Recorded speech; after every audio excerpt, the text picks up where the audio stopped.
I now invite Amit to enlighten us on application to visa meeting. What exactly is expected from every consultant to support the system in full? It's all yours, Amit, please.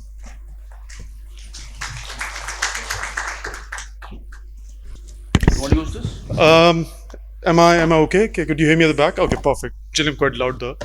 All right. Good afternoon, everyone, and thank you very much, first of all, to Balaji for this opportunity here, Nishi, and all the AAERI executive members to today voice out what we are looking for when we are looking at the student profiles from an education provider's point of view. Now, what I've done it is, though I work for Latrobe University, but I've actually tried to put together the feedback of the sector, of all the providers. I've spoken to a lot of them. We keep talking. It's not something that I've done this for presentations, but I've actually, we talk to each other. We take a lot of intelligence from each other. We make sure that what all you say, that you need to be consistent. We all want to be consistent. But we know the end goal post or the end goal for all of us is the same. Could I just go back? I think this is the last slide on the questions. How could I move this? Now it's working. Perfect. Excellent. Great. Now it's working now. Perfect. Thank you. Thank you so much. All right. So what I'll do it is that in the next 20-25 minutes, I'll try to talk about the GS settings. Why is GS so important for all of us? And what are we expecting, and roles of every stakeholder in the sector? Because it's not something that can be achieved individually as a provider, but it's something as an effort that we need to put together as all the stakeholders. Now, one thing is very, very clear, that overall, when we talk about Australia definitely is looking to welcome more international students. There's a wave of positivity. Even you look at the NOS, under the national planning levels, they have been raised by 25,000. So it's gone from 270,000 to about 295,000 now, which itself talks about it. But one thing that constantly been mentioned there is about making sure that you are putting, or we are sending, the genuine students to Australia. That's what is the need. Now, why exactly is that the requirement? And why does the GS matters to all of us? Now, we all keep talking about visa success. We celebrate it a lot. We say visa success is the final goal for us. It is the goal for us. We all want to make sure that our students are ready. They got the right documentation. They're putting the right files or paperwork to the immigration so that they could get the positive decision. But we strongly believe that's not what is a final result only that we want to achieve. It's way beyond. The way I look at it is that the goalpost has actually shifted.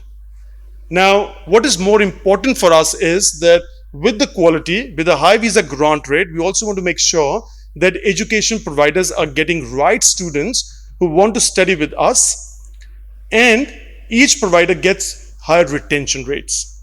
It's very, very important. That means the right fit, the right course, and they come to making the choice of the right institution, making sure that the students are not misusing the system, the visa.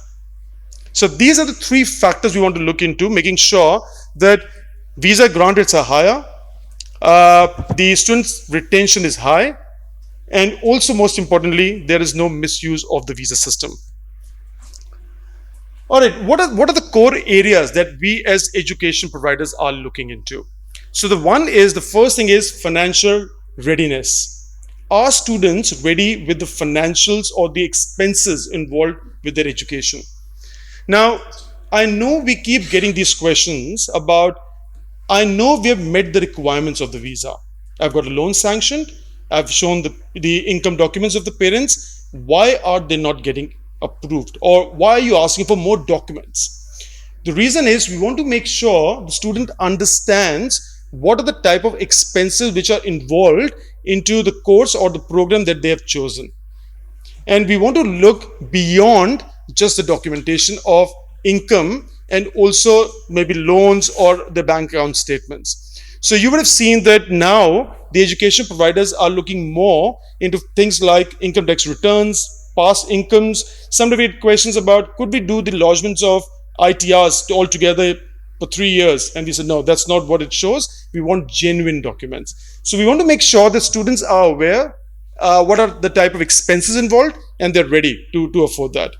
Genuine intention, very, very important. Student understands what course are they coming for, what education provider they're going to, what is the course and the specialization and the career outcomes. It's very important when you're making such a large investment that you need to know it.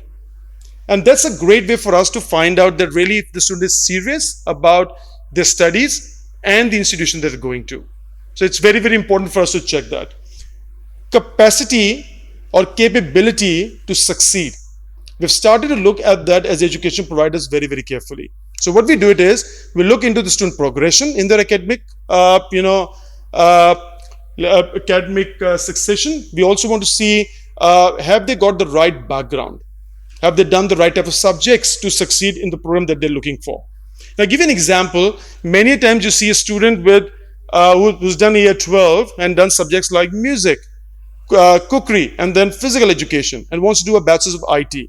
Is the probability of the student getting successful? The answer is no. So what we do it as an education provider, we think is not made the right choice.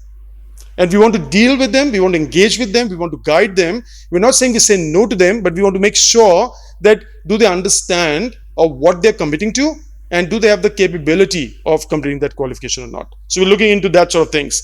And definitely immigration history, we look at the immigration history, we look at the incentive for them to come. We want to make sure that we see the incentive to return back to their home country post course completion also. All right.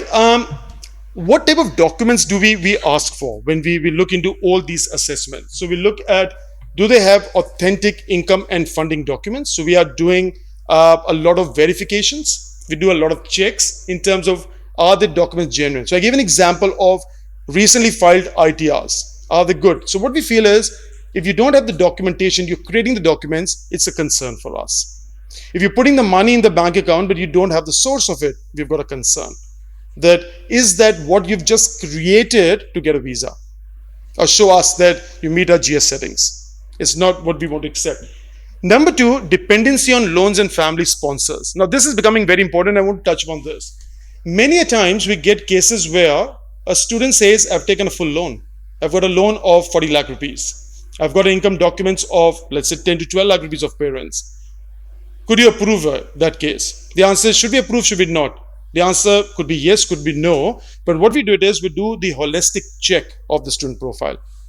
Now, you're taking a loan, that's fine, that's absolutely okay. But the question is, again, going back to that, do you have the capability to afford the education? Are you financially ready? Or the loan is just been taken to get a visa approved. So we're looking into the additional investments, even if they are not as what are required to be shown for liquidity. So you want to understand the full. It's great to understand from the student when we talk to them to find out, do they really know? Now, a question is, how would a student know? They might not know about the parents. Sometimes parents don't tell them about their savings, about their income. That's okay. We are happy to even talk to the parents also. So as education providers, we are talking. Now, it is misinterpreted by saying, oh, the institution education providers have started interviewing parents also. And the answer is no, we are not. We are not. And I know a lot of providers you talk about like this. In the sector, we keep hearing, this institution is doing that, that one is doing that. It's not the intention. It's when you say, student doesn't know, could you please talk to the father? Could you talk to the mother? All right. What's harm in it? Absolutely. We're very happy to do it, but we're not interviewing parents. All right. Student academic consistency in the home country. If they can't do the studies well here, I can assure you they would not be successful there. And that becomes one of the reasons for them to say, I want to leave my institution. So what we do it is, we look into the academic performances very carefully before we say yes or no to them. And family history, immigration history, student immigration history becomes important. Then it doesn't mean what we are saying it is that if they have a past visa rejection, that means they can't go. We have never said that. I don't think any education provider said this. What we want to know it is the reason, circumstances under which your immigration, your family visa was rejected. That's what we want to understand to have a deeper the GS assessment, or making sure that we're doing the accurate GS assessment. All right, what exactly as institution are doing to strengthen their GS compliance? Now, I want to share some secrets, but I want to say it out because it's good for us to know that what exactly are the education providers doing these days. So, number one is that I'm sure you know, we are consistently engaging with our students. And as the topic says, from the application to the time they get the visa and further, even when they reach the campus, there's a lot extra support that has been created or developed to make sure the students are given a full support at every stage of their application and when they come to Australia to settle down as well at the university. So there's a lot more engagement happening.